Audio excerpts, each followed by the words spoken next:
The Food Media Network presents Kitchen Lingo, the 5-second culinary vocab learning challenge.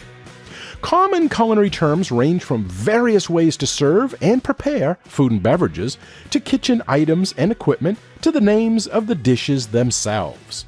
Cooking definitions can also come from languages other than English, such as French and Italian, which can sometimes be challenging to understand.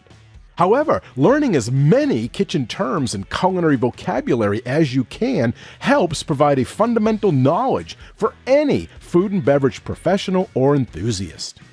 Do you know what today's word means in the culinary world? Well, you will have 5 seconds before the answer is revealed. But if you need more time, you can always hit pause. Today's word is Waldorf Salad, spelt W-A-L-D-O-R-F. Salad. Waldorf salad. 5, 4, 3, 2, 1, 0.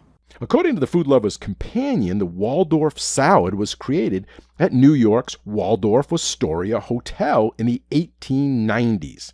Now, the original version of the salad contained only apples, celery, and mayonnaise. Chopped walnuts, however, were later added and became an integral part of the dish. Waldorf salad is usually served on top of a bed of lettuce. Okay, if you knew what the word meant, good job! If you didn't know, well, you do now, and the word has been added to your Kitchen Lingo word inventory. Thank you for playing, and if you haven't yet subscribed, please do so. It's free, so that way you'll be notified when the next Kitchen Lingo Culinary Vocab Learning Challenge is available.